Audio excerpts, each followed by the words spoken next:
Hello, story lovers. Welcome back to my channel, Madly in Love Part 300.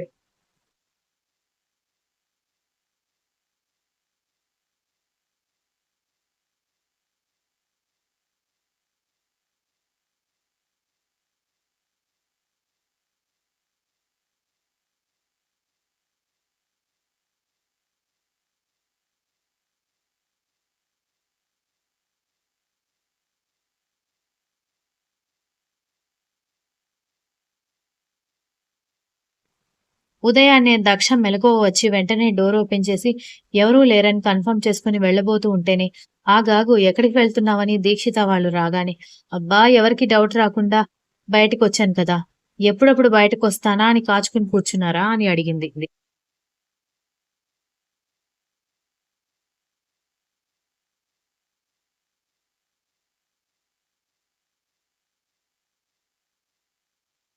అంత scene లేదులే. వేడినీళ్లు పెట్టాను. అలాగే అక్కడే చీర కూడా ఉంది. వెళ్లి స్నానం చేసిరా. అలాగే ఊర్లో ఉన్న అమ్మవారి గుడికెళ్ళాలని బామ్మ చెప్పారు అని దీక్షిత చెప్పడంతో, సరే అక్క నేను స్నానం చేసొస్తాను. వేడివేడిగా కాఫీ ఇవ్వవా? బాగా తలనొప్పిగా ఉంది అని అంది దక్ష. అదేంటే గుడికి వెళ్లే ముందు నువ్వు పచ్చి మంచినీళ్ళు కూడా తీసుకో కదా అనగానే, ఈరోజు ఒక్కరోజు ఏం కాదులే అని చెప్పి దక్ష ఫ్రెష్ అయి రాగానే పూజ గదిలో దీపం పెట్టు తల్లి అని బామ్మ చెప్పడంతో దీపం పెట్టాక దీక్షిత కాఫీ తీసుకొచ్చిచ్చింది.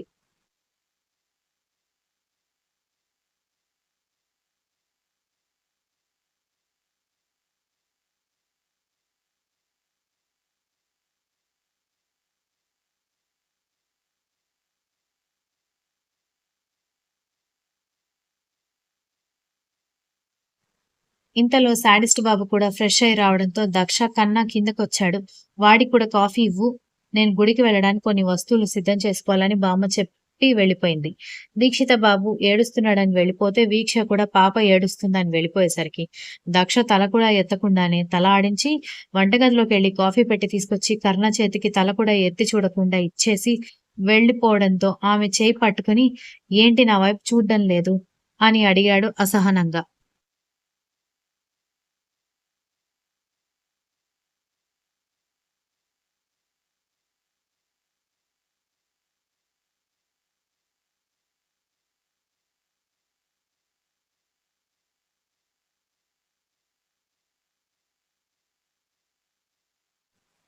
ఏం లేదు అంటూ అక్కడి నుంచి తుర్రున పారిపోవడంతో ఆమె సిగ్గుపడుతుందని గ్రహించలేని అతను కావాలని అవాయిడ్ చేస్తుందని అనుకొని నేనేమైనా తప్పు చేశానా? ఎందుకది అవాయిడ్ చేస్తుంది అని అనుకున్నాడు. ఒక అరగంట తర్వాత అందరూ కలిసి గుడికెళ్ళిన తర్వాత గుడిలో అర్చన, అభిషేకాలు జరిపించాక కావ్య వాళ్ళ అత్త ఇంటి వాళ్ళు కూడా రావడంతో అందరూ కలిసి గుడి ప్రాంగణంలో కూర్చున్నారు.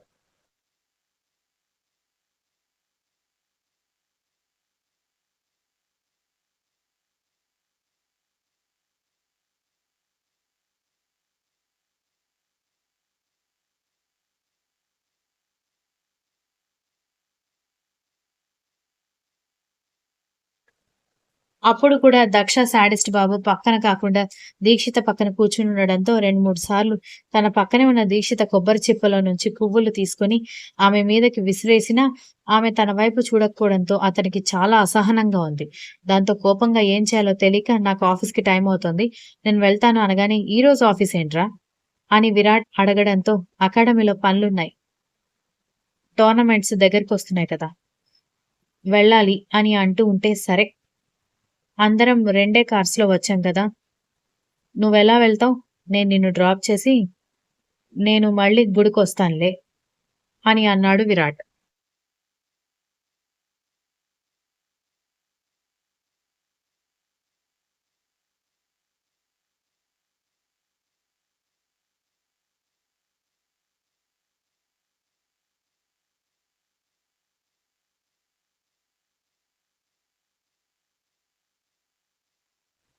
సరేనంటూ ఇద్దరూ కలిసి బయలుదేరడంతో విరాట్ డ్రైవింగ్ చేస్తూ కర్ణ వైపు చూడగానే అతను చిరాకుగా కనిపించేసరికి ఏమైందిరా? నీకు గుడిలో కూడా ఉన్నట్టుండి అకాడమీకి వెళ్తానని అన్నావ్. 3 డేస్ వరకు ఇల్లు కదలవేమో అనుకున్నాను. ఇప్పుడు కూడా కోపంగా కనిపిస్తున్నావు. అకాడమీలో ఏదైనా ప్రాబ్లమా? అని అడిగేసరికి ప్రాబ్లమ్ అకాడమీలో కాదు నీ మరదల్లో అనగానే అంటే దక్ష గురించి చెప్తున్నావా? అని అడిగాడు.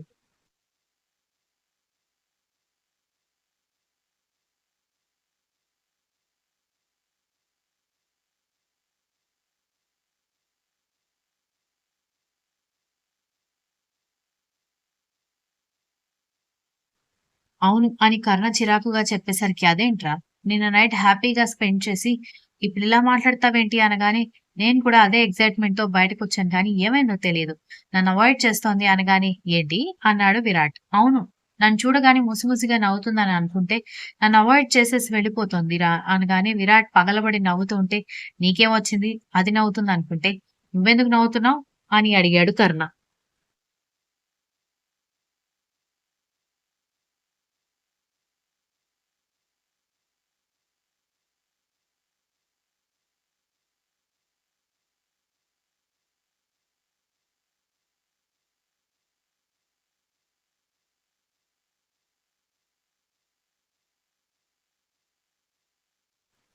నువ్వు ప్రేమలో వాలెంటైన్‌కి మించిపోయావు.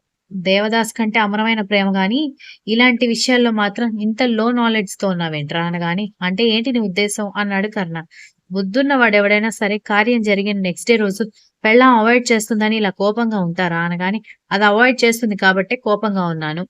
అనగానే, నీ బొంద అది అవాయిడ్ చేయడం లేదు. సిగ్గుపడుతున్నట్టుంది. అనగానే, వాట్? అన్నాడు.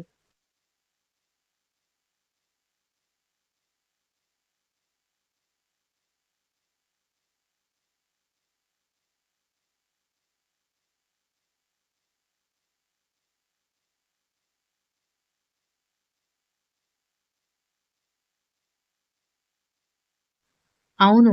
మరి తనెందుకు సిగ్గుపడుతుంది కూడా తెలీదా అనగానే, ఎందుకురా సిగ్గు? నేనేమైనా కొత్త మొగుడిని అయ్యానా? 2 సంవత్సరాల నుంచి మేమిద్దరం కలిసే కదా ఉంటోంది. ప్రతి కష్టంలోనూ, సుఖంలోనూ, బాధలోనూ ఒకరినొకరు ఎప్పుడు గుర్తు చేసుకోకుండా ఉన్నది లేదు అనగానే, ఒరేయ్! ఎంత క్లోజ్‌గా ఉండే జంటైనా సరే, ఈ విషయంలో భార్య కొంచెం బిడియంగానే ఉంటుంది.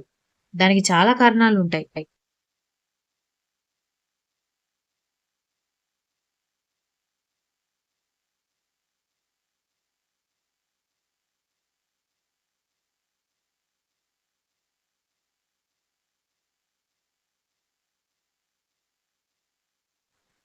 ఇలాంటి విషయాల్లో ఆడవాళ్ళు ఎక్కువగా ఎక్స్‌ప్రెసివ్ కాకపోవడం, లేదా ఇలాంటి విషయాల గురించి డిస్కస్ చేస్తే హస్బెండ్ తన క్యారెక్టర్ గురించి ఏమనుకుంటాడోనని కంగారు పడ్డా, లేదంటే అందరూ తనని ఏడిపిస్తారని సిగ్గుపడ్డం చాలా కారణాలుంటాయి.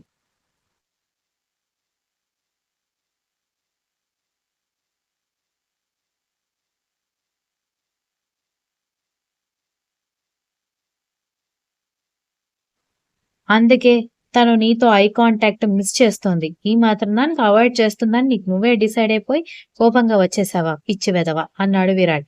షిట్! నేను నిజంగానే అంత దూరం ఆలోచించలేదురా అనగానే అదే కదా చెప్తున్నాను.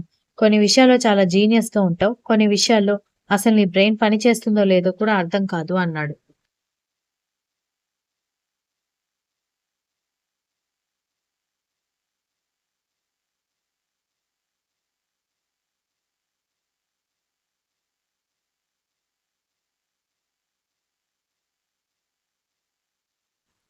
సరేలే ఛాన్స్ దొరికింది కదా అని నా మీద సెటైర్స్ బాగానే వేస్తున్నావు. అక్కడికి నువ్వేదో పెళ్లి చేసుకొని 20 ఏళ్ళు కాపురం చేసినట్టుగా అనగానే, 20 ఏళ్ళు కాపురం చేయకపోయినా నేను నీకంటే మ్యారేజ్ లైఫ్‌లో 2 ఇయర్స్ సీనియర్ కాబట్టి నాకు ఈ విషయాల్లో కొంచెం నాలెడ్జ్ ఉందని విరాట్ గొప్పగా చెప్పాడు.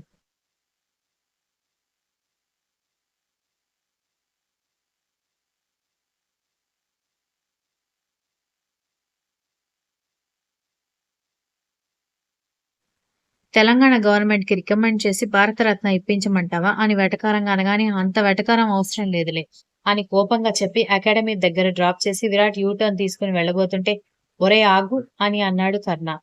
ఏదో చెప్పాలని ఆలోచిస్తున్న కర్ణ వైపు చూసి విరాట్ నవ్వుకుంటూ, ఏంటి మళ్ళీ వస్తావా? అనగానే టక్కున కర్ణ తలెత్తి చూసి, నాకు నా బిజినెస్ ఇంపార్టెంట్ అంటూ లోపలికెళ్ళగానే పగలబడి నవ్వాడు విరాట్.